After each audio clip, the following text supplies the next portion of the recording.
Our prayer for this evening is a Niue rendition from a kind of a modern rendition. So this is our prayer for this session, and then I'll introduce the speakers.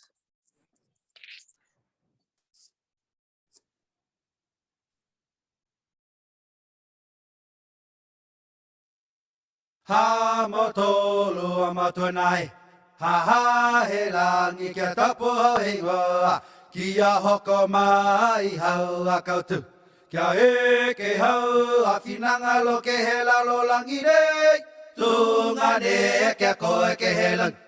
Ha motolu amatunai, Anga'aelangi kia tapu hingoa, kia hoko mai hau akautu, kia eke hau awhinanga lo ke hela lo langi rei, tungane kia koe ke helang. Kia foa ki mai e koe ke he aho nei ha matolu a tau mena kai. Ke lata moe aho taha. Kia whakamangalo e koe ke motolu a tau hala. Kia foa ki mai e koe ke he aho nei ha matolu a tau mena kai. Ke lata moe aho taha. Kia whakamangalo e koe ke motolu a tau hala. Tunga motolu ne whakamangalo atu ki hala tolu ne ke whakakele a mai ke motolu. Aua ne ke ute a koe a mautolu ke he ka matamata. Tunga motolu ne whakamangalo atu ki hala tolu ne ke whakakele a mai ke motolu. Aua ne ke ute a koe a mautolu ke he ka matamata. Ai lawe ke mai e koi, ha motolu mai he tau mena ke lea. Aua ne ke ute a koe a mautolu ke he ka matamata. Ai lawe ke mai e koi, ha motolu mai he tau mena ke lea. Ha koe mena ha haia koe kautu, moe malolo kato moe whakahekeanga. Moe malolo kato moe whakahekeanga tukulangi.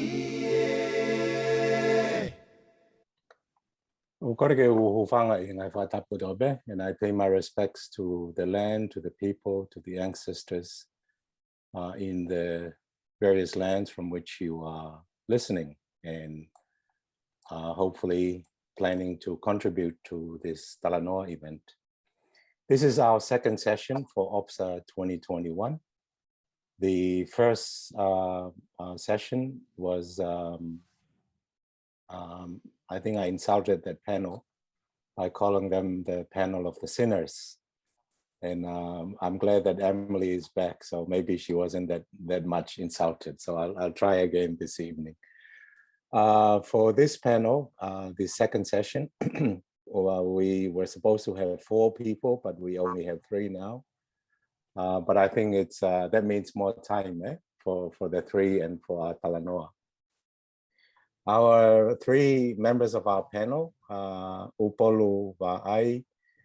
Upolu is from Samoa, but he's the current principal at the Pacific Theological College in Suva, Fiji. Upolu is known to many of us for his courage to challenge the way we do theology, and we look forward. I think I'm gonna, for this at this beginning, I'm gonna name this panel the mediators, because they are looking at the unfinished business of biblical studies, what has not been was promised but not completed. So Upolu is our first speaker, and then we have Lofa. Lofa is with the Charles Sturt University at the campus Port Macquarie in New South Wales, Australia. Tawa Lofa Anga'aelangi. And then we have Source Simon from Tarawa, from Tangintebu Theological College. Source is the principal of Tarawa. And as I made this bad joke last week, we are glad that we are able to have this session before climate change takes over the island of Tarawa. So it's great to have you, Source.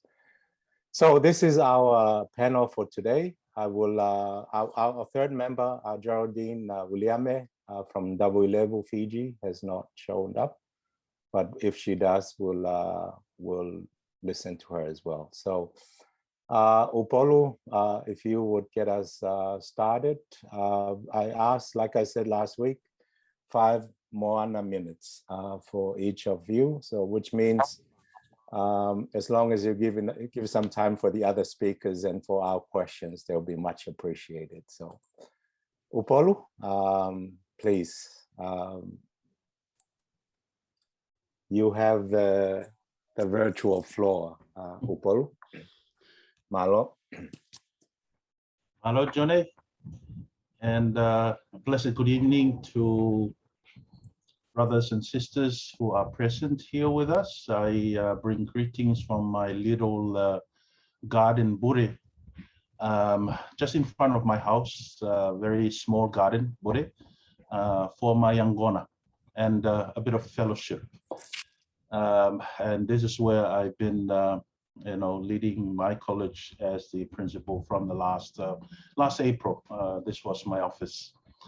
Just before Johnny, I would like us to remember and recognize today as a sad day for our Canucks brothers and sisters in New Caledonia, despite the several calls to postpone the referendum. The French government still went ahead and conducted the referendum today. Still yet to hear of the result of the referendum, but it's the last and only referendum left in the series of referendums. It's a sad day, painful day for our brothers and sisters, and despite they're also going through some painful moments because of the loss of many lives to COVID-19. Hence the call to postpone the referendum.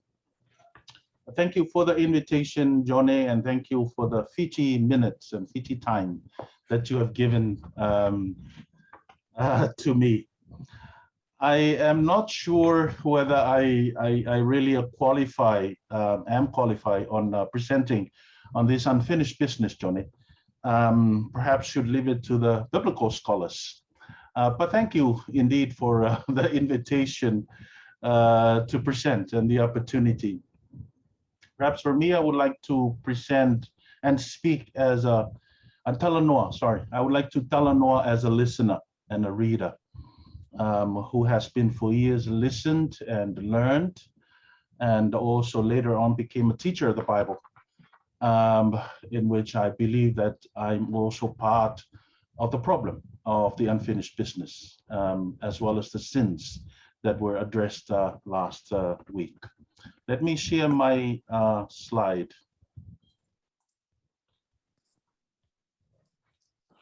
Okay.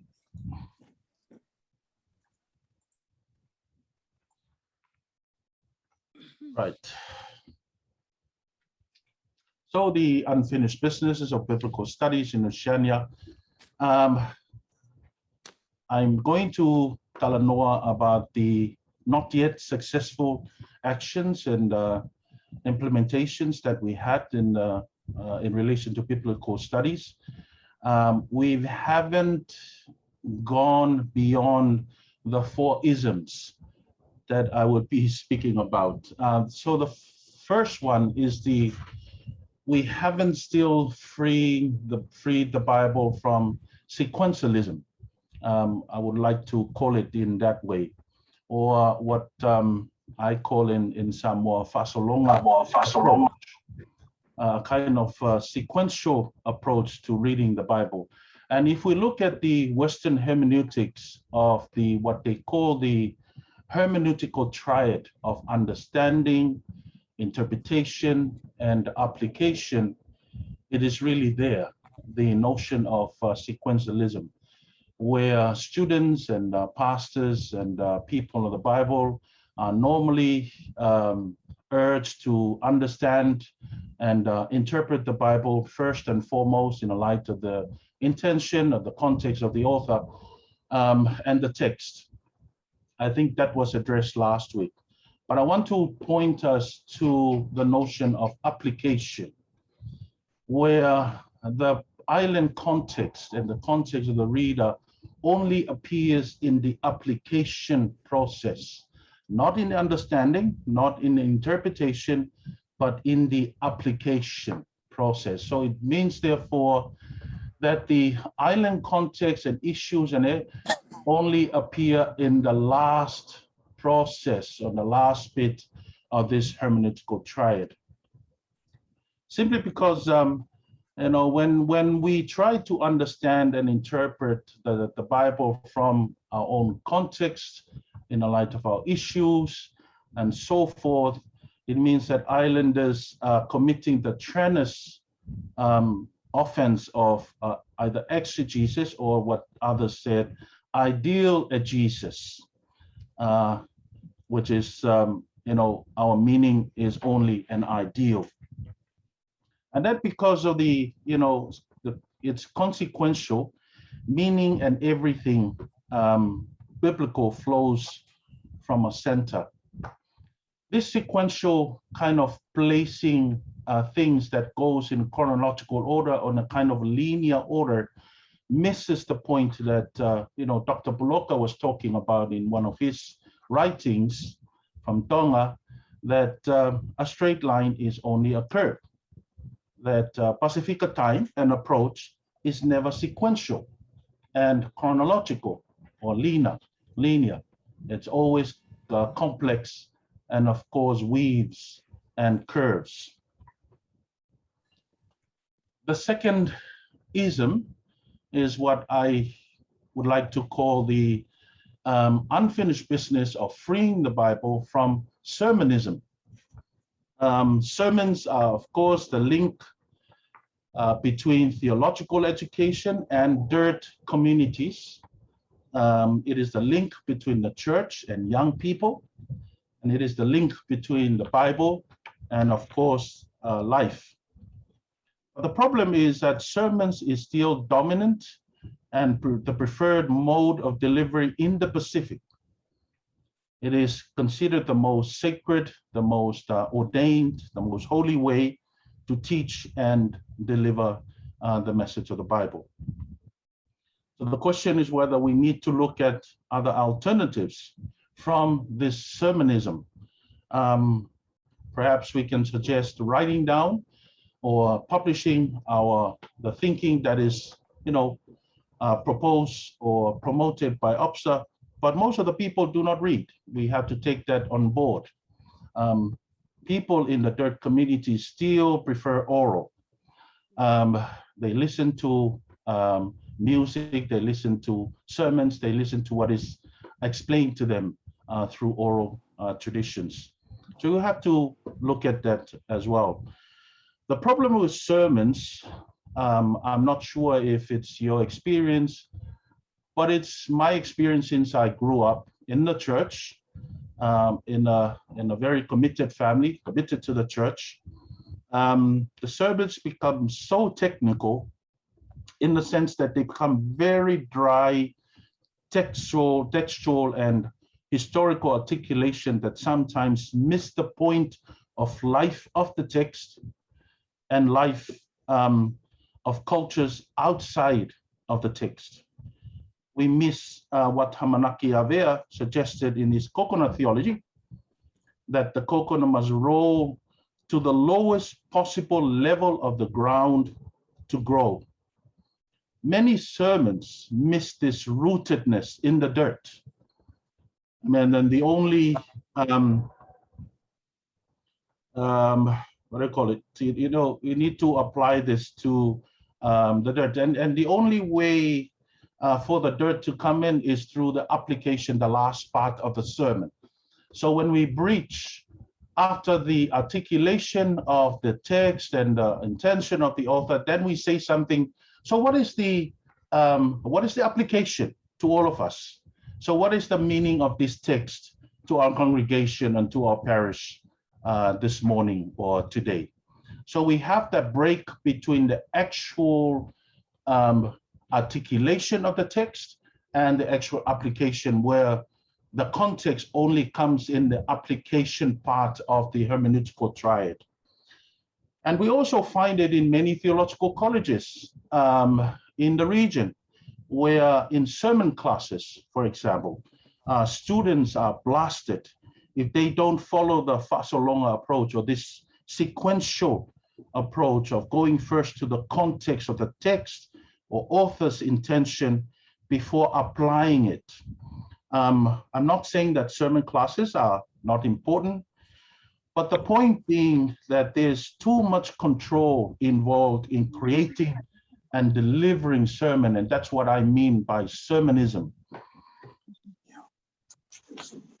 The third one is the unfinished business of freeing the Bible from departmentalism, the third ism.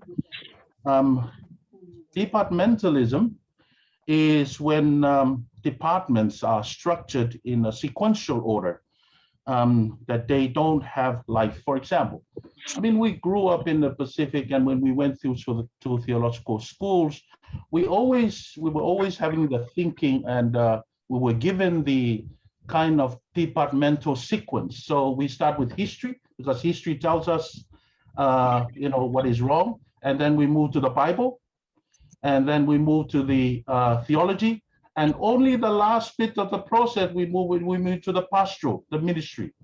That's where the practical part comes in. This kind of departmentalism and disciplinary has been part of our lives in the theological schools as well. Departmentalism is when we defend a certain justification of having departments.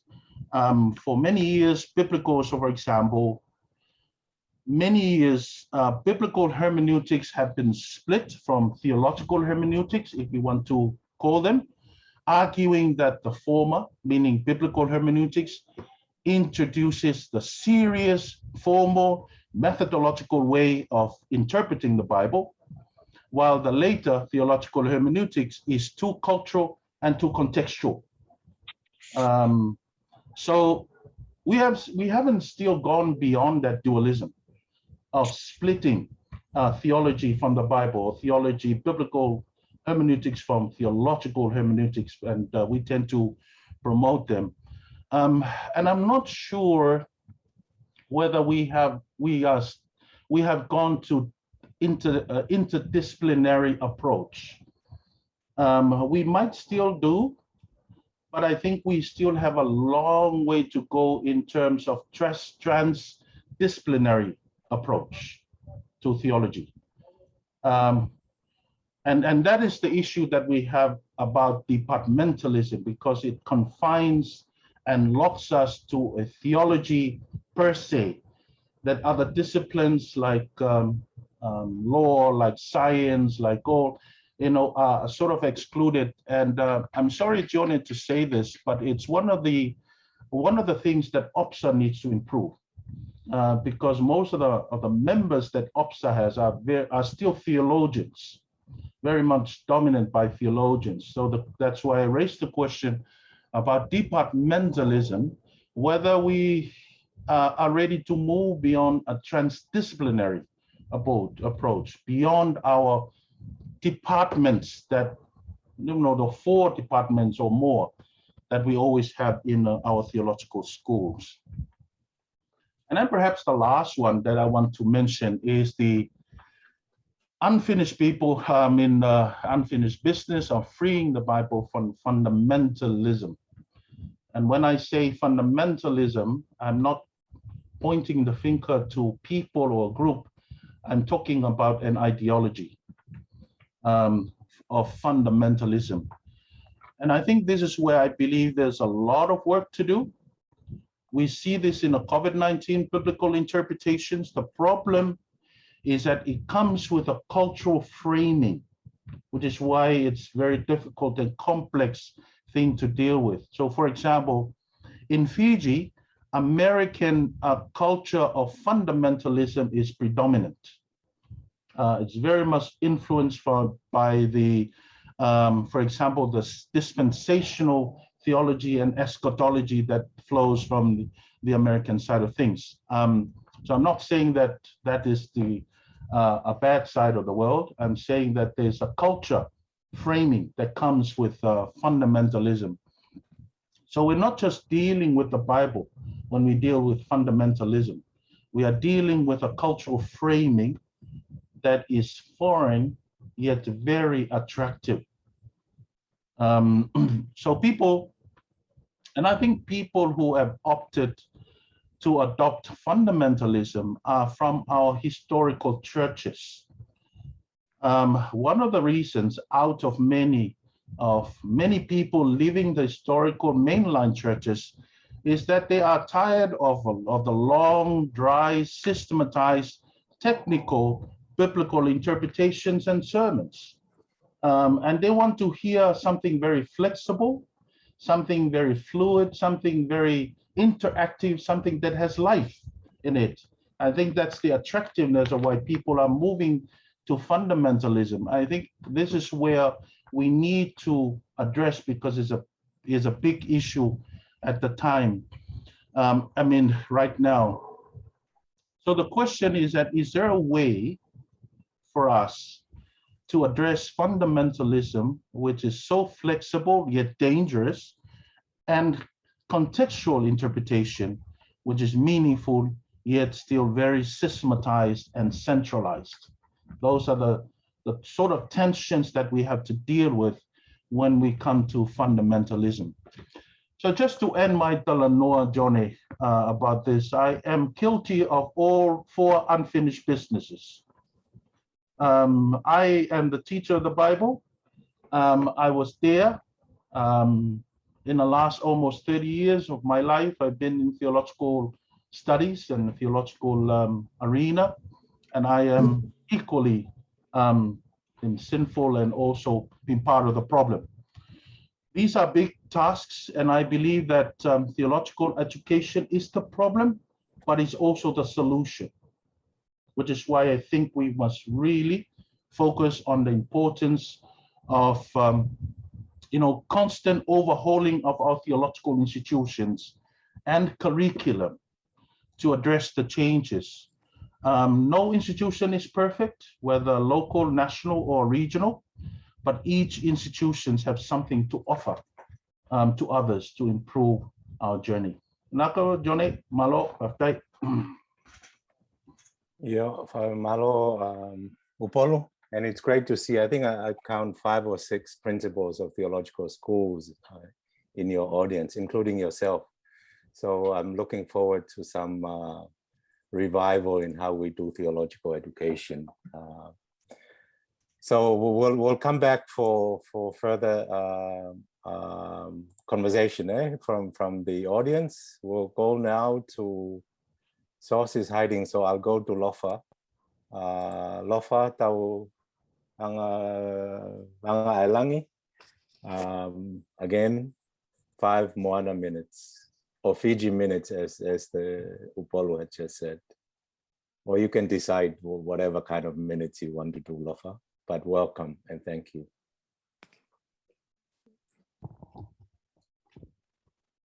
Thank you, Sione. I'd like to start by acknowledging the Biripai people who are the traditional custodians of these unceded lands that we now call Australia. I also pay respect to the elders, both past and present, of the Biripai Nation, and I extend that respect to the traditional people of the lands that you are all joining from today. So my reflection of the unfinished businesses of biblical studies in Oceania is deeply rooted in my limited experience as a first-generation Tongan Australian who is often a suto in these territories of OBSA. I also draw from my involvement in several committees within the denomination that I am a part of, the Uniting Church in Australia. And just to make it clear, I am not a lecturer, I am not a principal, I am a chaplain at the university. So I still have a lot to learn in these academic spaces. The first OBSA meeting I attended was in 2015, where less than 10 women presented, whilst there were many of them who attended with their husbands, who were either ministers and candidates to be ordained in one of the mainline churches. As I sat with some of the women who pointed out that they were happy to sit back whilst their husband, while the men took on the biblical and theological studies and presentations, I wondered if I had been overly influenced by my location, that I needed to immerse myself in the grassroots of Oceania to understand the complexities on the issues of women in leadership and their contributions to OBSA. In some of the publications from presenters at the OBSA meeting, I have found that there are more female authors from other regions than those of Pacifica. And despite how strong some of the logical and rationales and excuses for the absentees of women in these spaces, I think that we cannot be, we as Pacifica cannot be as vast, deep, inclusive, mysterious, and powerful as the Moana if women and other voices are still not included and recognized in OBSA. So in every OBSA meeting, I am also certain that there is bound to be a presenter whose work only privileges and quotes purely from scholars outside Pacifica. And in my experience in the church, I am usually part of a committee that interviews candidates for ordination. And so many of the women who come through that process make a statement, these strong statements that they can't wait to get out of their island communities because they would be more comfortable working with the Anglo-Saxon congregation. In other words, so many of our own people privilege and defend the master's tools as a way to live and their way of living out their lives in Australia and other parts. And so I wonder, why do I bother, and who cares about being part of OBSA at times? And could that be the unfinished business of OBSA? I was part of the Ecclesiastes book project edited by Sione and Peter Lau. And as many of the authors and myself interpreted and explained what biblical text means for and or how it applies to our context, some of the reviewers' points were fair, but what I disagreed with is some of the comments were that we needed to be clear with our Tongan and native language. We needed to be clear when the material and terminology is unfamiliar with those of Western scholars. I think that they need to familiarize and research for themselves rather than the other way around. And so I hope that that is not the unfinished business of OBSA. I think that the Western scholars has a longer list of their own unfinished businesses. So is the unfinished business about the lack of participation in OBSA? What is the potent signal for OBSA to specifically address issues on the absentees of women? And whose business are we in? My last question is, who has benefited from the accomplishments of OBSA? And lastly, how can OBSA be better allies to women, to the missing voices, the LGBTIQA and rainbow communities, and the younger generations? Malo. Malo Lofa. So we have a lot of work to do. There are a lot of subjects and voices that we still need to engage. And thanks for bringing those, Lofa. We'll come back with questions and comments from the audience, but I want to move now to Tarawa, to Source Simone. I guess you can have 5 kiribas minutes, Source. Malo. Thank you. Thank you, Tioni. And I'm very happy to be part of this Tarano. And you joked last Sunday that you hope that Tarawa will not be sinking before this Tarano. And lucky that my country is still not sinking. And from that joke, I got the answer to the question of what is the unfinished business of biblical studies in Oceania. I was so confused the first time, and last Sunday I got something, and I apologize if I focused on the issue of what is happening in our country. As I said, we are still survive in our highlands, but we don't know what will happen tomorrow.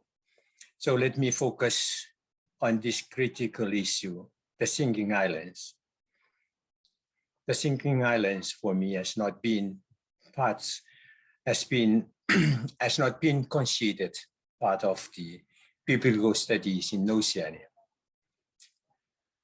One day we will become climate refugees, which is not God's plan for the people of Kiribati. In the Bible, Abraham was uprooted from the land of his ancestors as his response to obey the call of God. But for us, in the coming future, we are not called to leave our country. It is the force of human injustice and ignorance.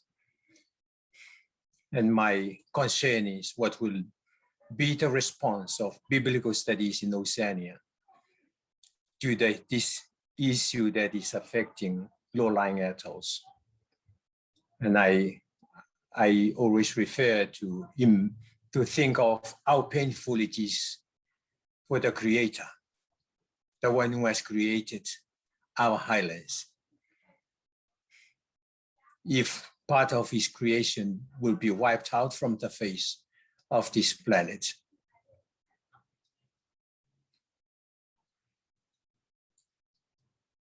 My question, can biblical studies in Oceania accommodate the issue of sinking islands?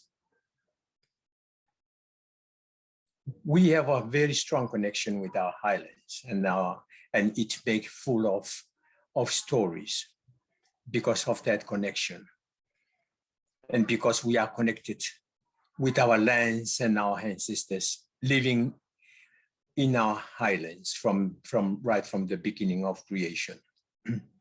And it is through the land that we are equipped with wisdoms and knowledge of how to live as people of the land, as people of Kiribati. And even though the islands are sinking, the courage of the people, they have still the courage to live in resilience. And for me, the people must be encouraged not to fail. And so I insist in this Tarano for a need of effective biblical studies that is corresponding to a more meaningful response to what is affecting the life of people in low-lying atolls. And with the case of the Israelite in the Bible provides responses to their leaving and to their returning to their countries. They have prophets standing on their side with God's words of comfort and peace. In our critical situation, my question,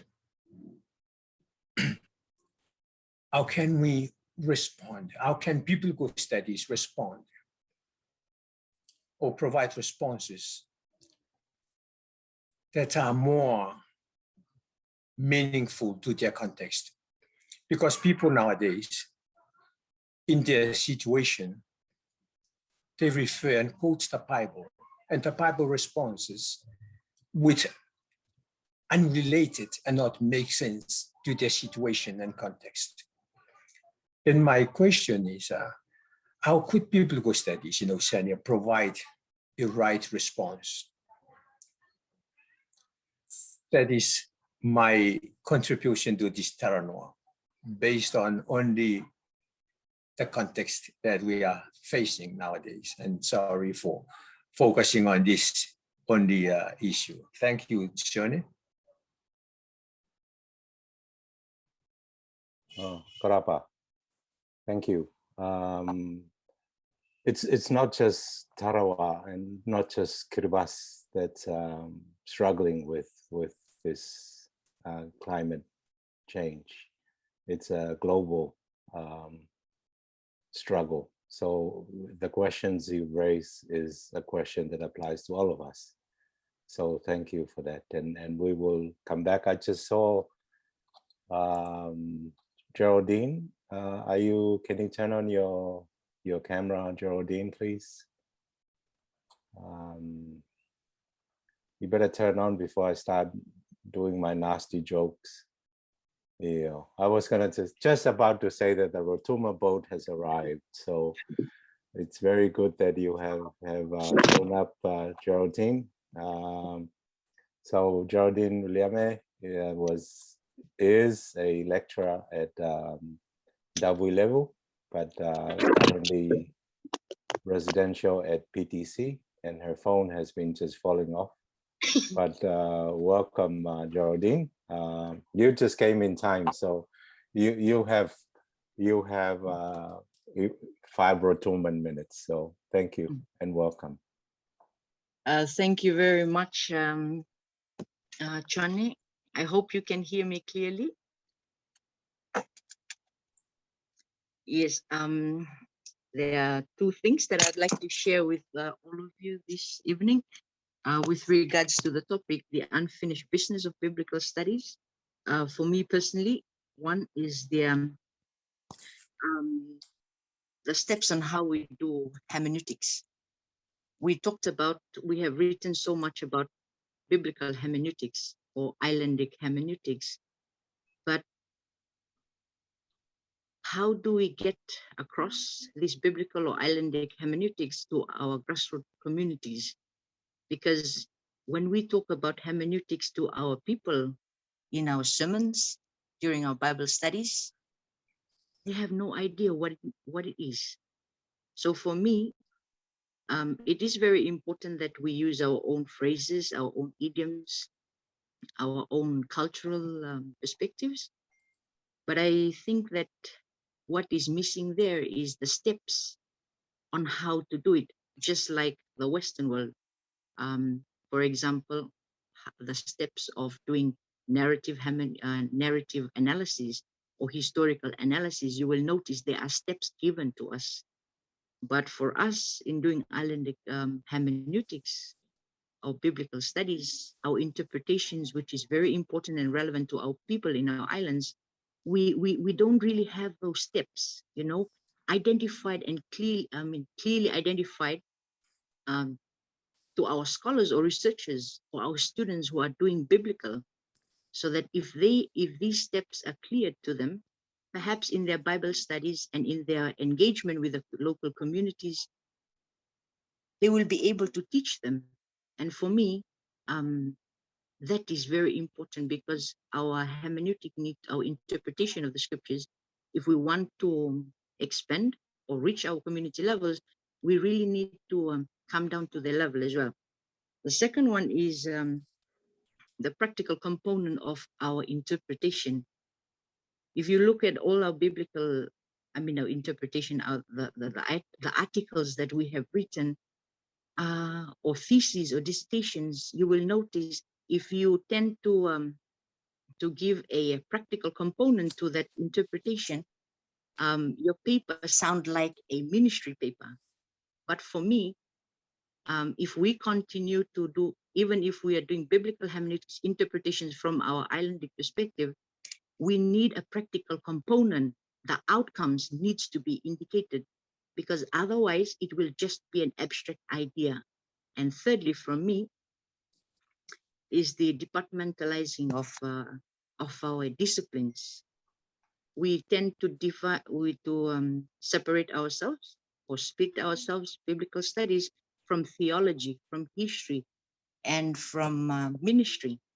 But for me, if we want an effective biblical studies in our islands, we really need to be inclusive, transdisciplinary or interdisciplinary in our biblical interpretations. And from that is all from me. Thank you, Chone. Vinaka. Isa, you still have 2 minutes. Do you want to say some more?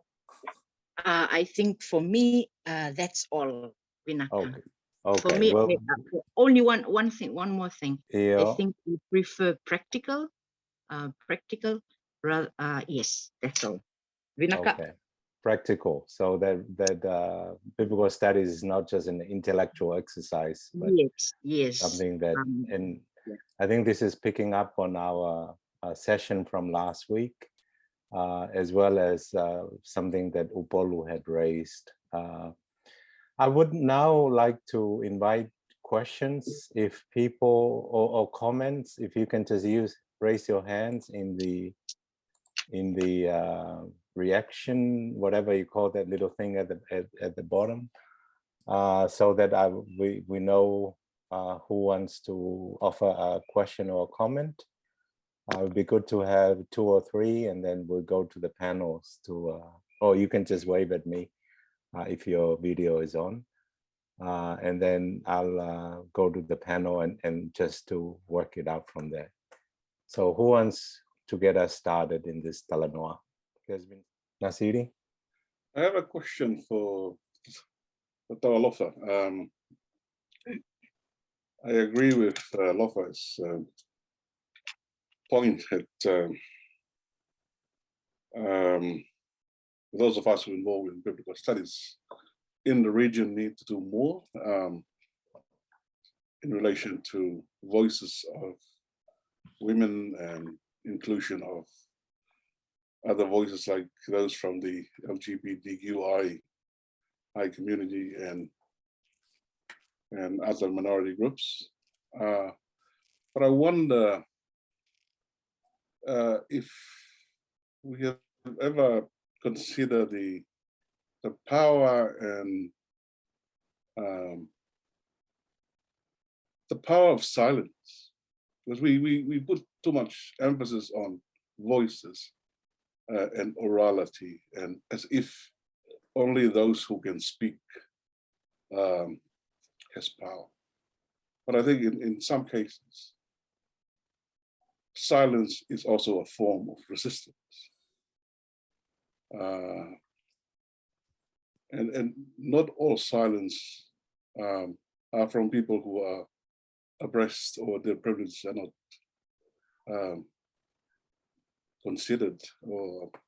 But I think there are cases, those who decide to not to speak and maintain their silence is their form of resistance. It can be powerful as well, only if we are able to discern what lies behind those silence.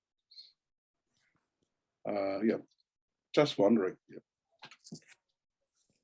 Yes, the question is directed at Lofa, but others can speak as well. Is there power in silence? I guess if you are given a chance to speak first and you decide to be silent, then you have that power. But if you are a woman in the churches of Samoa and you're not given that opportunity, then there's no power there. Lofa, do you want to speak to this question or? Yeah, thanks, Nasili. I think silence I totally agree with you that having a voice and all of that is not the only way for women to be heard. However, I think that women have been silenced for too long, and those who have discerned the voices and resistance of women have been males. And I think that's really unfair that they continue to discern and decide when we are heard and how we should be heard. And so for me, I still believe that women should be given that space, and we should be given that space. Although the discernment of creating that space is still up to the males in the room, but I want to just make that point here that we need that space. Thanks. Malolofa, Vaitusi and Neti just turned on their cameras. Do you want to speak, Vaitusi and Neti? No, thanks, Johnny. Just want you to see my face, that's all. Okay. Good to see you, Pulekorisi.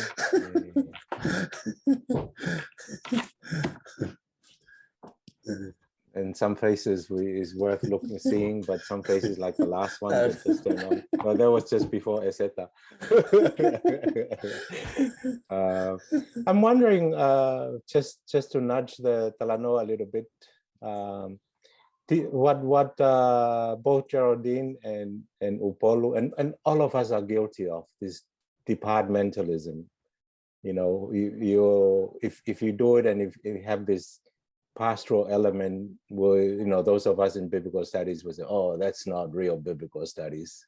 You know, that's the ministry people, and the ministry people are the practical ones, and they do the things that's helpful for our communities. And I'm wondering if this disciplinary departmentalism, because it's a very Western, how our theological schools have been determined by the Western ways of doing, you know, these 4 divisions or disciplines. And you're pushing us to do theology differently. Upolu, what might that look like? You know, if we don't have a biblical studies discipline, let's not have a theology studies discipline. Let's have a dirt discipline that deals with source question, you know, dealing with their sinking island. They do Bible, they do theology, they do pastoral theology. Is that what you're pushing for, Upolu and Geraldine, or are you pushing for something different? Yeah, thank you, Johnny. I think it's about time for us to rethink and look at alternatives and how we do things. We are currently experimenting at the moment in our revised curriculum that we are having at the moment for the target is for end of 2023 or 2024. But really the idea is to dissolve this borders and walls between disciplines. So if we still have disciplines, the idea is to have a issues-oriented curriculum rather than just focusing on specializations, but really to bring in the issues and how would our specializations would address those issues, because issues are sort of the very common and can weave into the different disciplines and different departments. Because the way we do our, for example, our thesis writings and our proposals is that once a student comes in with a more practical, as you said, Johnny, or a more history, we immediately push that student to the history or to the practical part of things, because it's not authentic enough to be theology or to be biblical. So the question is really, is it time for us to is it the right time for us to move beyond the sort of confined specialization while still holding on to the importance of specialization? I think we need to further that into looking at some of the issues, for example. So a kind of issues-oriented curriculum and structure of disciplines, so that one discipline flows to the other. And for example, why not is it possible for a biblical scholar to teach in a ministry, for example, or the ministry to teach in a history? Is that a possibility? So this is a kind of experimenting period. We don't know yet what works, but definitely the departmentalization is locking us within certain departments and certain specializations. Malo Upolu, there are others in the room. Other thoughts on this move that PTC is wanting to take the lead on, and whether our other institutions are willing or see the value or see the disadvantage of this way of thinking? Any thoughts or comments? I think some theological schools have done that already, and I can only speak of what we do here in Auckland. We are not confined by the disciplines we identify with. Our staff can teach across disciplines. There's no stopping of doing that. And I don't think we need to wait for others to do it for us. We can do whatever we want with what we have, as long as it serves our goals and our purposes. So once we think that there has to be a consensus, then we are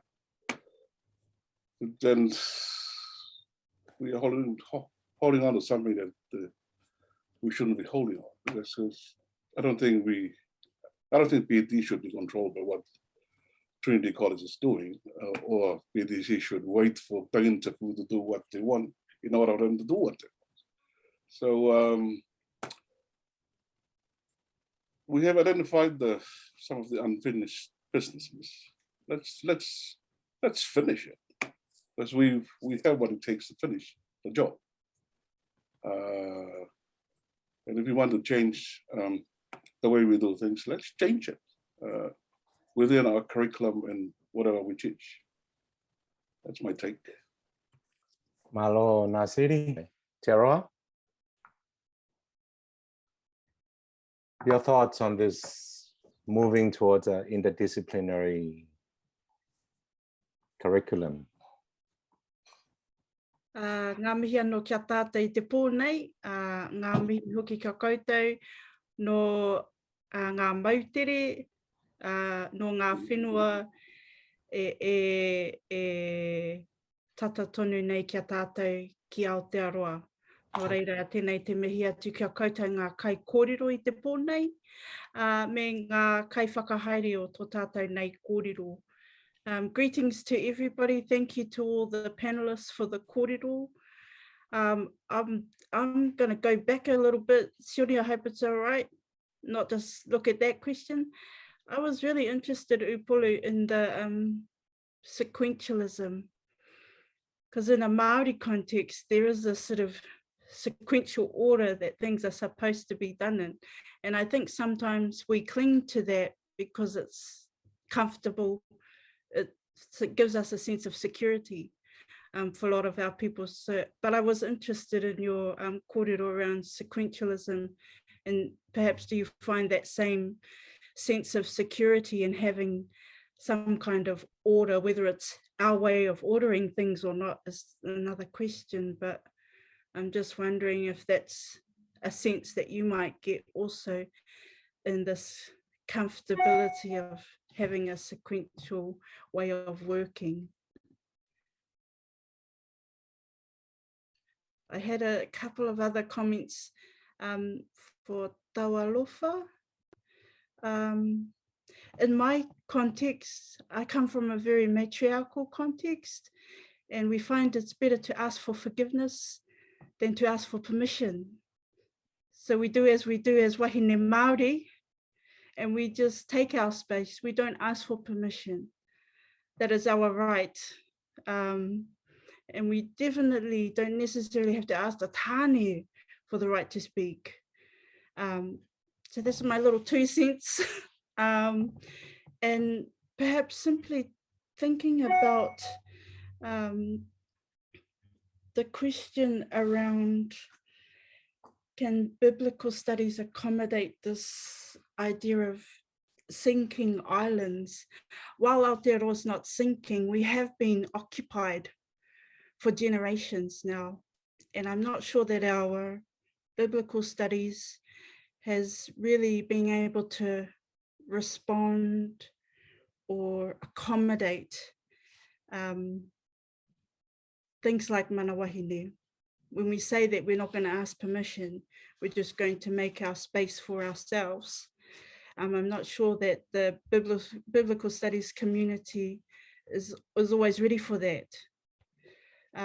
So I'm wondering about this accommodating kōrero, not just for climate change, but perhaps for our own revitalizing of our mana, I guess it is.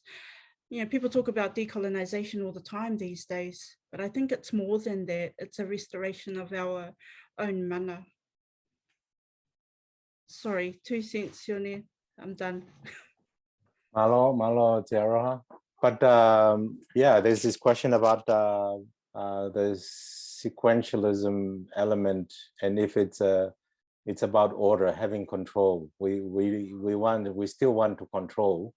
How do we control? Is it about power? And theology and biblical studies, we know, have this obsession with power. You know, power to represent God, to speak on God, speak on the community. So don't take those away. Once you take those away, we get annoyed because we don't like to lose power. I think Emily spoke about the gatekeepers last week, so maybe it's the same thing. Veitomoni has put his hand up, but yes, Veitomoni, and then we'll come. There are several things, several concerns, issues, struggles on the table at the moment. Veitomoni? Sorry, Sean, I was not intended to speak, but I think I got something in my mind that I need to ask Upolu about Sermonism. I'm a minister. You see me, I'm Rangiora, still cold here while it's hot in Auckland, everywhere in New Zealand. I'm a minister, Tongan minister who ministered to English speaking.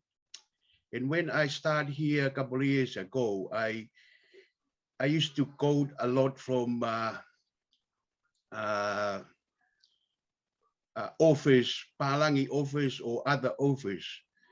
And halfway through the year, I think I was quoted or bring some Tongan application into the sermon and people was a bit confused at the beginning, but in late years they asked more about Tonga. So the application, it was a fearful start, but I think that people start to get interested in the story where I come from. I feel comfortable on applying the sermon in my own history, where I come from. Think that disturbed me more.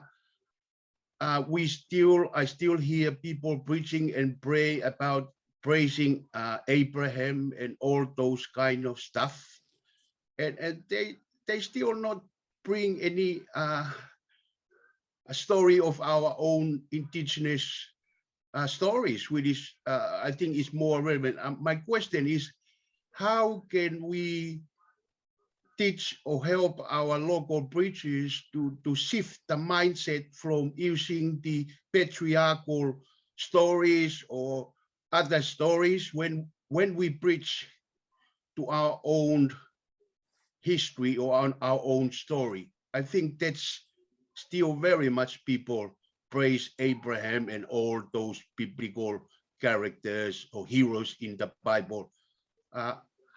I'm more interested in how can we move from that kind of mindset into telling our story through our sermon and our prayer and other stuff that we talk about is today. Thank you, Sione. Malo Vetomoni.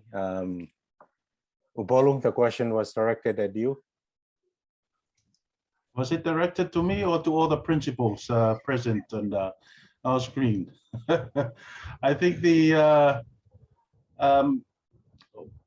what I was saying is that while sermon is still the #1 preferred, very dominant mode of delivery for the Bible, and to connect the Bible, what is happening in theological institutions and schools to the Sturt communities, I think it is still very important to have that deep articulation of the Bible.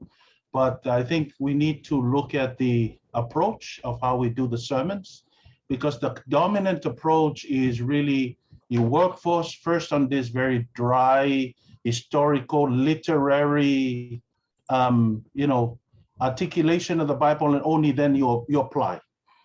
So in the first half of the sermon, or even 70% of the sermon, is very literal, historical, and sometimes very dead, very dry. And you only get into the interested part where life comes in the application, which happens at the end of the sermon. So that's where I think, for me, what would be a good approach where life is comes out in the whole of the sermon rather than just the end of the sermon, a kind of integrated approach into sermons. And I think other theological schools have already had their Bible schools, for example. They have their continuing education programs, for example. I think that's where we can help out those local preachers.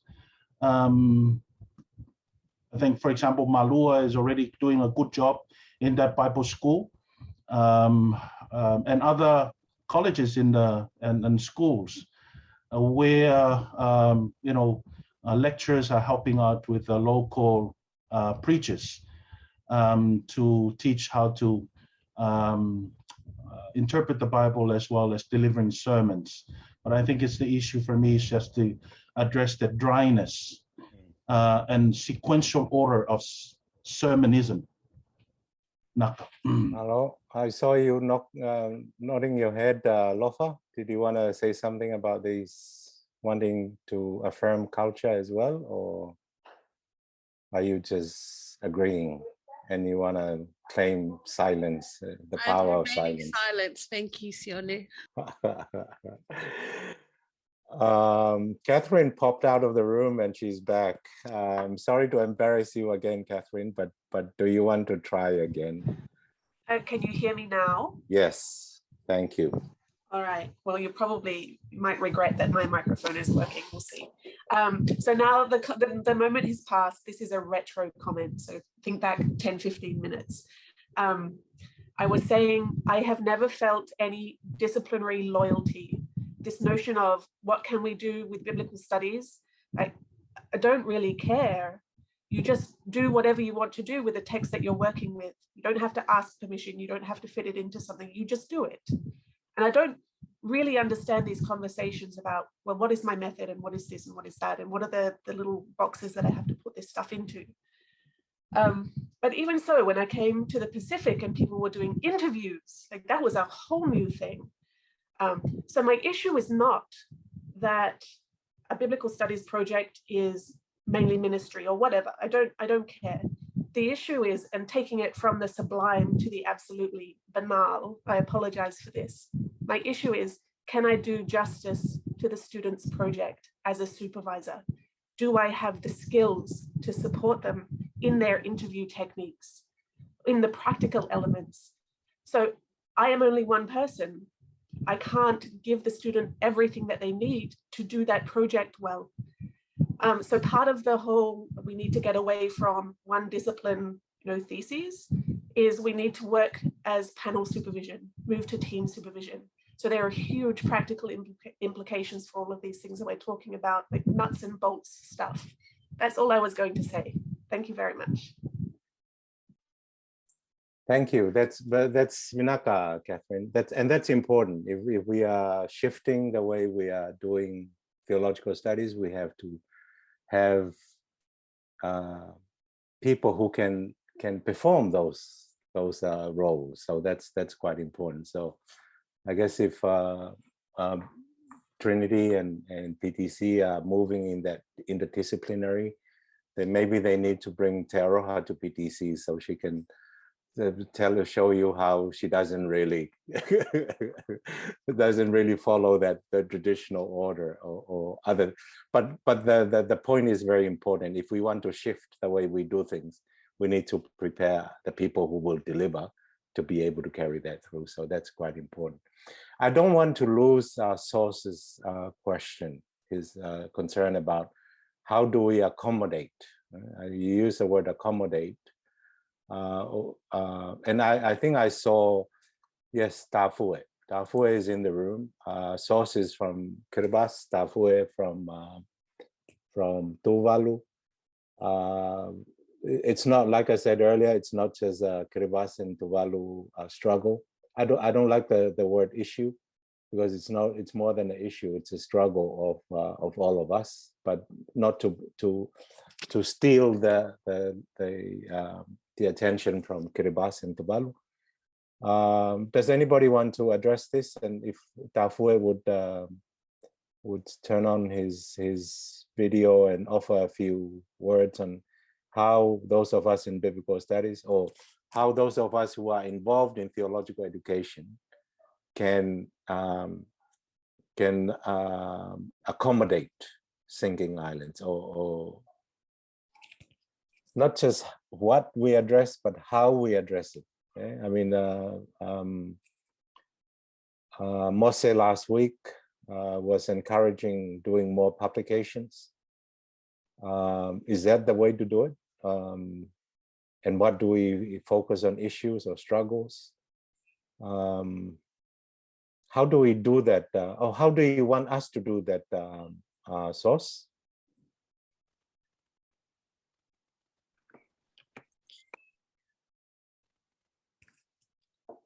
You're mute. You're mute.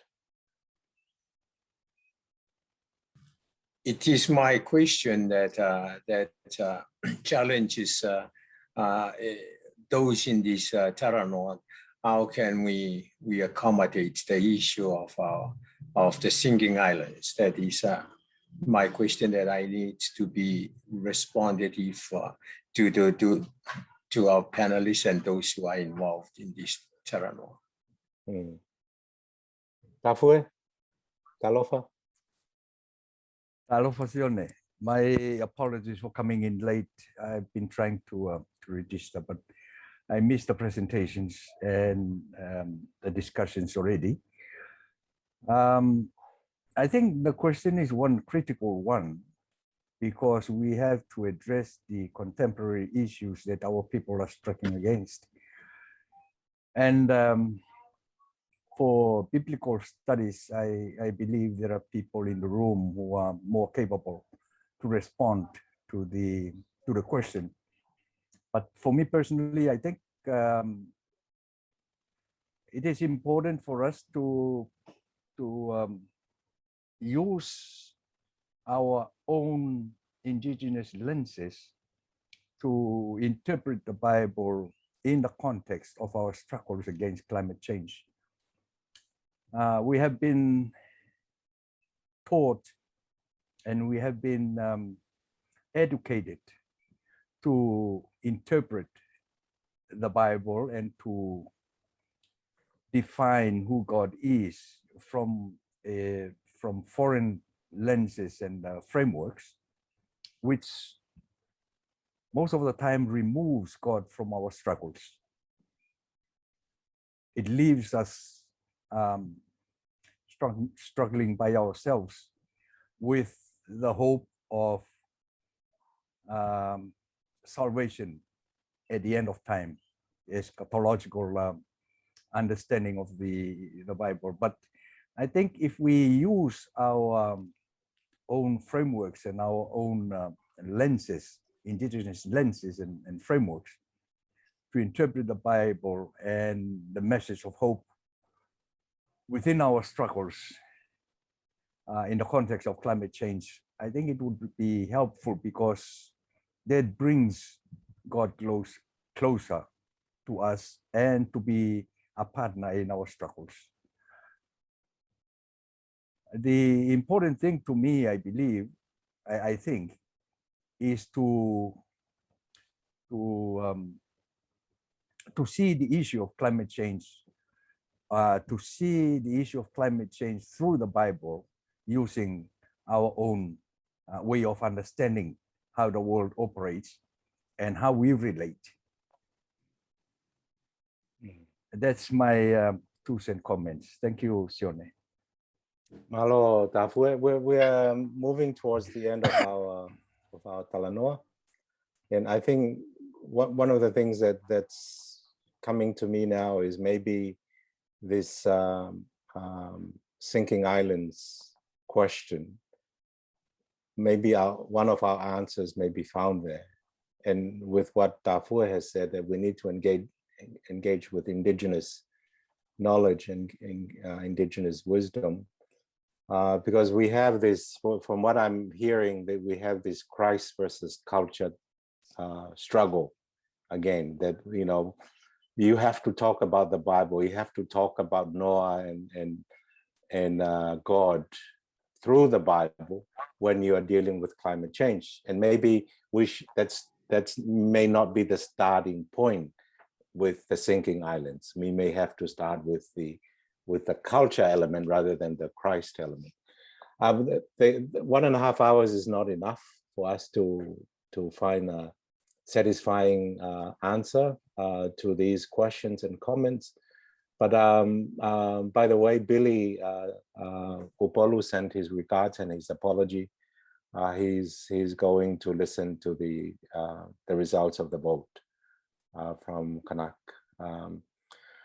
I'm going to give the members of our panel some time for final thoughts. We'll go in the reverse order. Geraldine, you go first since you were last. And then Sos and Lofa and Upolu. Geraldine. Thank you very much. For me, I still think that, you know, one of the ways in which we can help as biblical studies, whether we talk about transdisciplinary or indisciplinary or whatever, we need to include practical projects.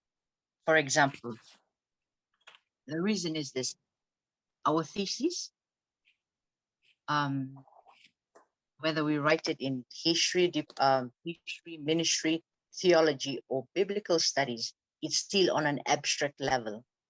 For me, if we write a thesis, the thesis, if it's still in a Western in a Western perspective, to do it in an island way, we always talk about being practical.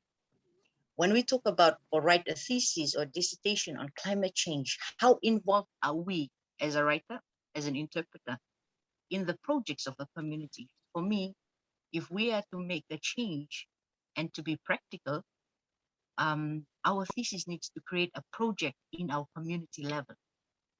If we write climate change, what project, what is the outcome or a project? So in other words, not only dealing with the theoretical perspective of climate change, but working with NGOs, with communities that are suffering from climate change. What project, what outcomes can we do? That is what I am talking about, making interpretation practical rather than in a theoretical perspective, whether it's interdisciplinary or departmentalism. But for me, I would rather see biblical studies doing that. That is more important to me. What is the outcome? What is the project that we can do with our local communities? Vinaka and Geraldine. Sos, you have some thoughts to share with us? Thank you, Tione. And The issue that I raised concerning the singing islands, I was just thinking that this is one part of the voice that can be included in the biblical studies that could, as I said, that could accommodate our future and how we are accommodated in our struggle to save the highlands. And I am thankful that this has been received and heard by the panelists and those who are involved. And I am thankful that this will be one of the part of the voice to tackle the problem of climate injustice. Thank you, Tioni. Malo, Lofa, what are your additional challenges for us? I think the last part that I forgot to mention is don't be so serious. We need to celebrate. We need to celebrate that we have this space and we have the resource. And I remember coming from my family migrated from Tonga in the early 90s, and being made fun of because I couldn't speak English. But today I celebrate the fact that I still can't pronounce a lot of English words, and I celebrate that as being a fob and being native. And so the unfinished business is that we need to do more celebration rather than being so serious in this space. And the restoration of mana, I think that, thank you, Te Aroha. I really love that. And I think that's something that we need to continue to work with and to celebrate the mana of this space. Thank you. Malo, Lofa, Upolu. And then I'll have 2 minutes for any lasting comments from the audience. I'll just follow up what Deloha was saying. Sorry, Alofa was saying in relation to the seriousness of conversations. I think when we come to the tanoa is one that is not serious, but it is serious in relation to the points raised in the stories told in the tanoa. So I think, Tioni, we need more of the tanoa style of things in OBSA, hopefully next time, wherever that we will have the tanoa and sit down and have a sort of laugh and tell stories, because I think that's where things change. I think most of the changes come from those talanoas, but I appreciate also what has been raised today. One of the things that I heard today is really the importance of listening to each other, to other institutions, and to other people, that we do not know everything, and the importance of learning from other voices that are still suppressed, the struggle voices. I hear that today, and I think it's important for us to not only listen, but also learn and try to implement things, great things that other institutions or other people or other organizations are also doing as well. So we are sort of listening to national schools and also to those in the diaspora on how we can learn from them as well in relation to what we can do here at BTC. So we are still listening, and hopefully to attend to these unfinished businesses in order for us to, sort of work together. But really the importance of coming together face to face, nothing beats that.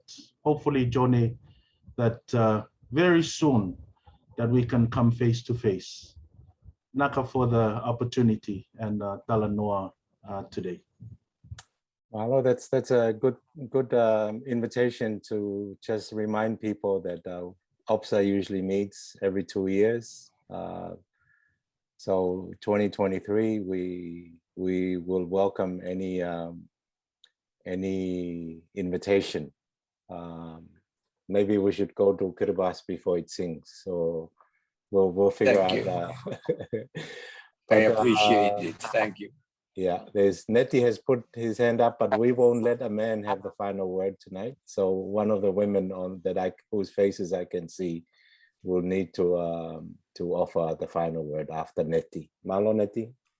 Malo, Johnny. I've got no questions, but just a comment around acknowledging the speakers for tonight, and also to really thank Tawalofa for the challenge, and coming from a young female, it's a challenge, and I give credit for the courage to actually make those comments, because where I come from, you know, it's a huge task for any female to try and find that space to have a voice.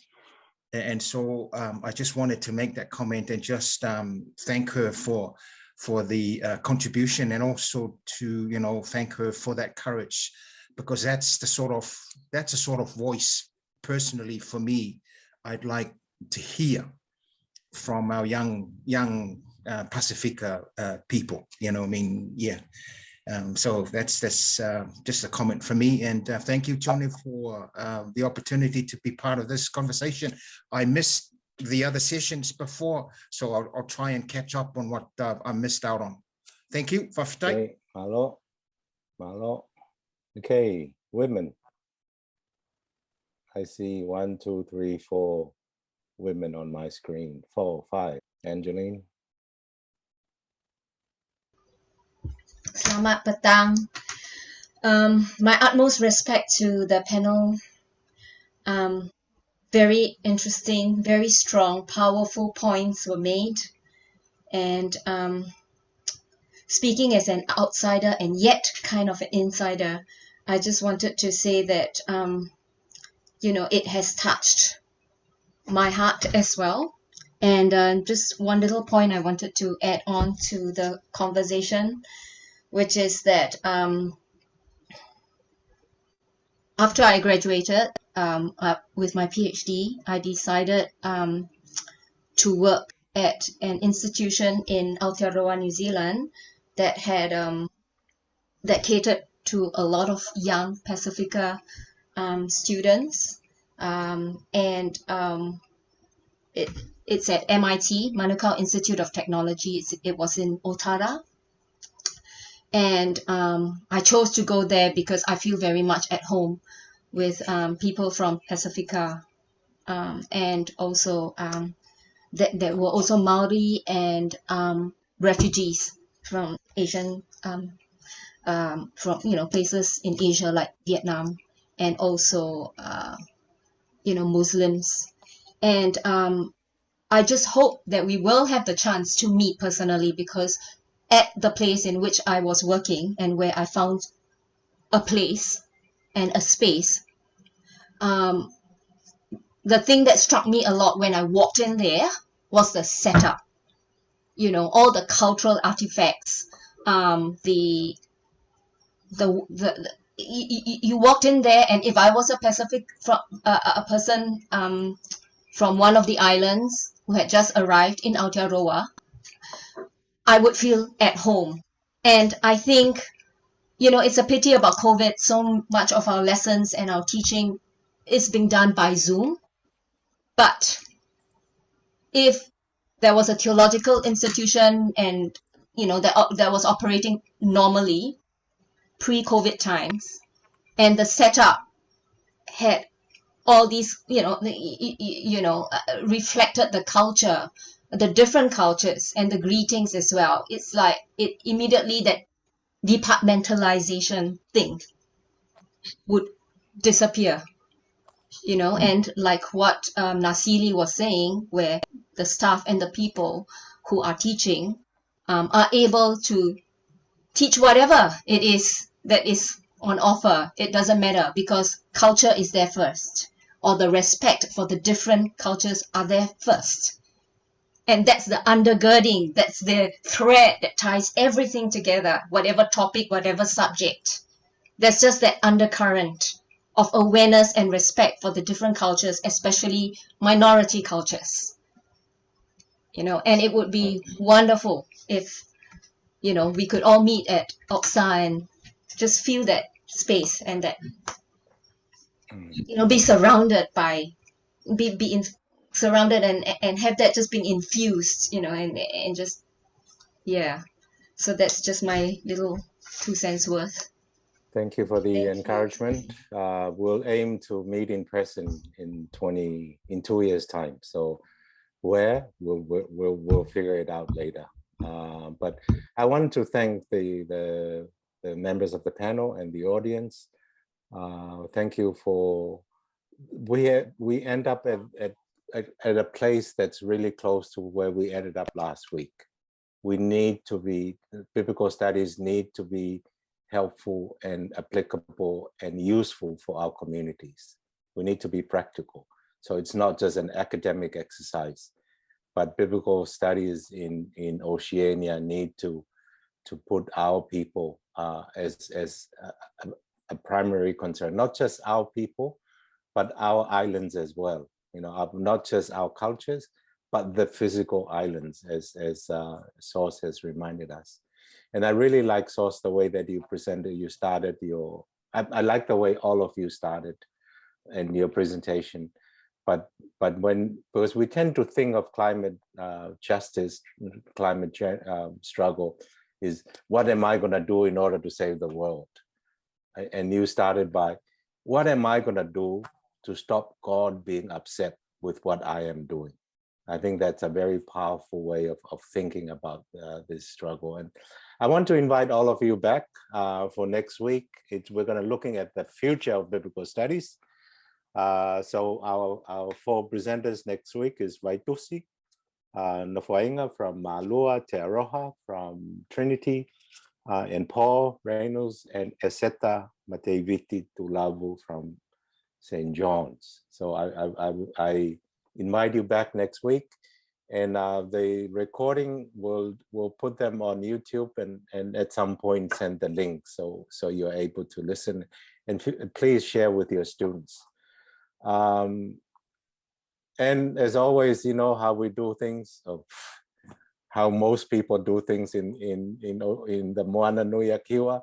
We start with Lotu, we end with a Lotu.